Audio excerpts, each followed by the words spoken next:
दाढ़ी किसको आती है और किसको नहीं आती है। आप में से ऐसे बहुत से लोग हैं जिनको दाढ़ी नहीं आ रही है और आप में से ऐसे बहुत से लोग हैं जिनकी पहले ही दाढ़ी आ चुकी है।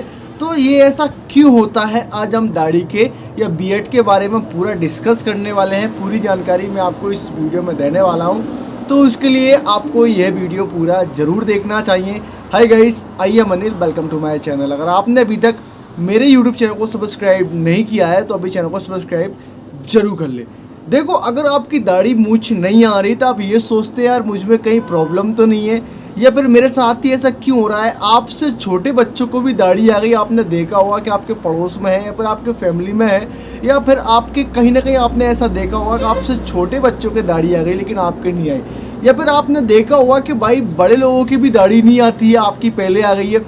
तो ये सारे क्वेश्चंस वो होते हैं, वो आपके माइंड में चलते ही रहते हैं, रिपीट बाय रिपीट होते रहते हैं, लेकिन आपको इसके बारे में पूरी जानकारी नहीं होती कि भाई ऐसा क्यों होता है।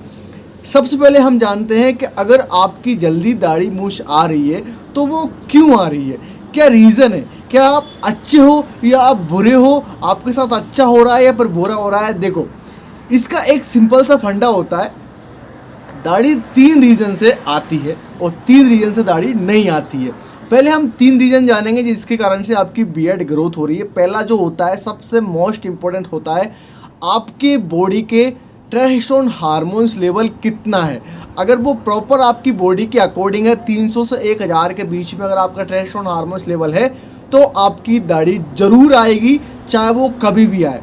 सेकंड जो होता है वो होता है आपकी जेनेटिक प्रॉब्लम। अगर आपके साथ ऐसा हो रहा है कि आपके फादर के बियर्ड है, आपके ब्रदर के बियर्ड है, आपके ग्रैंडफादर के बियर्ड है, तो आप सोचे आपकी डेफिनेटली बियर्ड ग्रोथ होगी, क्योंकि पूरा जो खानदान के जीन्स होते हैं, जो जेनेटिक होता है, वो आपके साथ भी हो रहा होगा। अगर वो है तो अगर आप फादर पे गए तो आपकी बियर्ड डेफिनेटली आएगी, अगर आप मदर पे गए तो हो सकता है आपकी बियर्ड आने में प्रॉब्लम हो। जो लास्ट रीज़न होता है वो होता है आपका फेस का ब्लड का सर्कुलेशन। यानी अगर आपके फेस का ब्लड का सर्कुलेशन कम हो जाता है, इसके बाद से आपकी दाढ़ी के बालों की जो जड़ है वहाँ तक ब्लड सप्लाई नहीं पहुँच पाता है, जिसके बाद से आपकी दाढ़ी के बाल नहीं बढ़ते हैं। तो अगर आपके साथ ऐसा हो रहा है, आपके ये तीनों जो मैंने आपको रीज़न बता, अगर ये परफेक्टली वर्क कर रहा है आपकी बॉडी के अंदर, तो आपकी कम एज में भी दाढ़ी आ सकती है या आपकी दाढ़ी अभी तक आ चुकी होगी। बहुत से लोग कम एज में ब्लेड लगा लेते हैं फेस पे पतले बाल काटने के लिए, तो उससे भी आपकी दाढ़ी आती, बट ये कहीं ना कहीं रॉन्ग होता है। ये सिर्फ हम बोल सकते हैं, ये पूरी तरह से सच नहीं है, बट ये 3 रीज़न सच हैं। अब बात करते हैं आपकी दाढ़ी नहीं आ रही है तो वो क्यों नहीं आ रही है। इस बात पे आप गौर करें, क्योंकि बहुत से लोग ये प्रॉब्लम फेस कर रहे हैं। वैसे तो हम इसका उल्टा कर सकते हैं, आपकी बॉडी में टेस्टोस्टेरोन हार्मोन्स लेवल कम है जिसके बाद से आपकी दाढ़ी नहीं आ रही है, लेकिन वो कम क्यों हो रहे हैं वही मैं आपको बताऊंगा। आपकी जो फेस का ब्लड का सर्कुलेशन कम है उसकी वजह से आपकी दाढ़ी नहीं आ रही, वो भी क्यों कम हो रहा है वो मैं आपको बताऊंगा। और आपको जेनेटिक प्रॉब्लम नहीं है, इसकी वजह से भी दाढ़ी नहीं आ रही, वो भी मैं आपको पूरा इंफॉर्मेशन आपको देने वाला हूँ। सबसे पहले हम जानेंगे, अगर आपकी बॉडी में टेस्टोस्टेरोन हार्मोन्स लेवल कम है तो वो कम होने का क्या रीज़न होता है।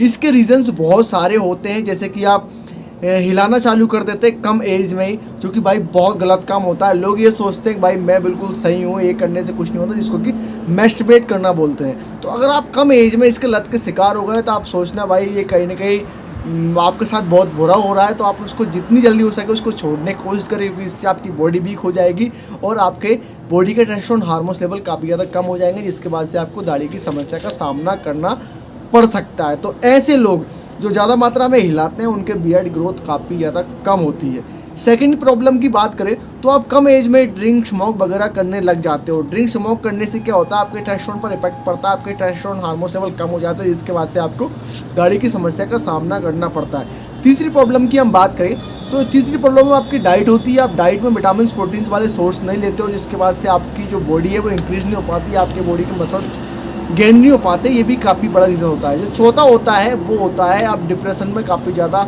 रह जाते हो या घुस जाते हो। आप जब ज़्यादा टेंशन लेते हो या तनाव लेते हो तो उससे क्या होता है, आपकी बॉडी के टेस्टोस्टेरोन हार्मोन्स लेवल काम करना बंद कर देते हैं, जो कि आपकी बॉडी को तुरंत गिरा देते हैं, तो वो बियर्ड की प्रॉब्लम्स होती है। और भी बहुत सारे रीज़न होते हैं, आप अच्छा वर्कआउट नहीं करते, आपकी बॉडी मसल्स को इंक्रीज़ करने के लिए आप मेहनत नहीं करते हैं, तो वो भी एक रीज़न होता है आपकी दाढ़ी नहीं आने का। अब बात करते हैं, अगर आपका फेस का ब्लड का सर्कुलेशन कम हो जाए तो उसके बाद आपकी दाढ़ी ग्रोथ नहीं होगी, वो क्यों होता है।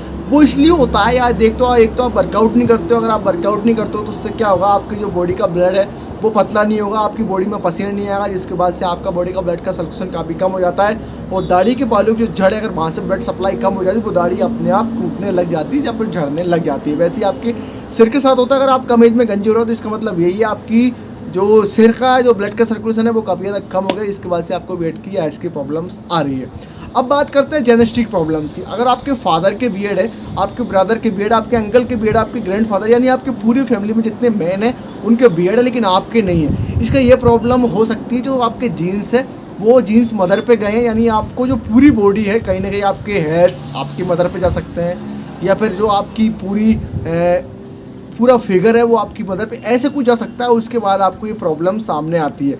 तो हो सकता है आप फादर की जगह मदर पे चले गए, जिसके बाद से आपकी बियर्ड ग्रोथ नहीं हो रही है। तो यहाँ तक आपको सब कुछ समझ में आ गया होगा कि किसका बियर्ड आ जानी चाहिए, किसका बियर्ड नहीं आती है। तो ये काफ़ी ज़्यादा प्रॉब्लम लोग फेस करते हैं, उनको इस बारे में जानकारी नहीं होती, वो ट्रीटमेंट्स करे जाते हैं। आप चाहो तो 1 रुपये की ट्रीटमेंट से भी आप आपकी बियर्ड की ग्रोथ कर सकते हैं, लेकिन आपको सही ट्रीटमेंट्स करना चाहिए। सही ट्रीटमेंट्स में आप जैसे कि कोई आपकी प्रॉब्लम्स है कि मुझे ये प्रॉब्लम्स है, उसके लिए वो ट्रीटमेंट करें तो आपकी बियर्ड आ जाएगी। अब इन सारी बातों में आपको क्या समझ में आया कि मैंने आपको जितनी प्रॉब्लम्स बताई सारी प्रॉब्लम्स अलग अलग तरीके की हैं। तो आप अलग अलग तरीके के लिए अलग अलग ट्रीटमेंट्स आपको करना पड़ेगा, लेकिन उससे पहले आपको पहचानना पड़ेगी कि आपकी बॉडी के अंदर कौन सी प्रॉब्लम्स चल रही है। एग्जाम्पल लेते हैं कि आपके टेस्टोस्टेरोन हार्मोन्स लेवल कम है, तो उसके लिए आप अगर लगाने वाले ट्रीटमेंट्स करोगे तो वो आपको फ़ायदा नहीं करेगा। एक और एग्जांपल लेते हैं, अगर आपका दाढ़ी का ब्लड का सर्कुलेशन कम है तो उसको इंक्रीज़ करने के लिए आप कुछ लगाओगे तो फिर आपको बहुत सही तरीका है। या फिर आपकी जो फेस का ब्लड का सर्कुलेशन कम है लेकिन उसके लिए आप कोई ट्रीटमेंट्स खा रहे हो, चाहे टैबलेट, कैप्सूल्स, मेडिसिन कुछ भी खा रहे हो, तो वो कैसे इंक्रीज़ हो जाएगा। तो यहाँ पे थोड़ा कन्फ्यूज़न होता है, और आप इस कन्फ्यूज़न को अगर जितनी जल्दी हो सके अगर आपने उतनी जल्दी समझ लिया तो आपकी दाढ़ी आप चुटकियों में ग्रोथ कर सकते हैं। इसके लिए मैं EVM 400 विटामिन ए कैप्सूल इसलिए आपको सजेस्ट करता हूँ क्योंकि वो खाने के लिए भी काम आता है, वो लगाने के लिए भी काम आता है। अगर आप EVM का यूज़ करोगे तो आपकी बियर्ड डेफिनेटली ग्रोथ हो जाती है। आपने सुना होगा कि EVM अगर आपकी बॉडी में प्रॉपर मात्रा में हो तो आपकी बालों की समस्या नहीं आती, आपकी स्किन काफ़ी फेयर रहती है, आपके फेस पर पिंपल्स की समस्या नहीं आती। तो आप EVM का यूज़ कर सकते हैं। EVM का यूज़ मैंने जैसे बताया 2 तरीके से किया जाता है। पहला, खाना, अगर आप उसको खाओगे, 1 कैप्सूल रोज़ खाओगे तो उससे क्या होगा, आपके बॉडी के टेस्टोस्टेरोन हार्मोन्स लेवल इंक्रीज़ होंगे, जिससे कि आपकी दाढ़ी की प्रॉब्लम का सोल्यूशन आपको मिल जाएगा। सेकंड होता है फेस का ब्लड का सर्कुलेशन इंक्रीज़ करना। तो अगर आप EVM कैप्सूल लगाओगे, अगर वो कम पड़ रहा है तो आप उसमें कोकोनट ऑयल भी मिक्स करके लगा सकते हो, जिससे कि आपका फेस का ब्लड का सर्कुलेशन इंक्रीज़ हो जाएगा और आपकी जो दाढ़ी है वो डेफिनेटली ग्रोथ हो जाएगी। और जो जेनेटिक प्रॉब्लम है वो आप ये ट्रीटमेंट से आप EVM 400 विटामिन ई कैप्सूल से सही कर सकते हो, क्योंकि जो बियर्ड ग्रोथ करने के ट्रीटमेंट्स होते हैं आप चांस ना ले। और जिसको भी बियर्ड की प्रॉब्लम से, हेल्थ की प्रॉब्लम से, वो वर्कआउट डेफिनेटली करे, चाहे दिन में करे चाहे रात में करे, लेकिन कम से कम आधे घंटे वर्कआउट करे। वर्कआउट में आप रनिंग ले सकते हो, स्क्वाट ले सकते हो, पुशअप्स ले सकते हो।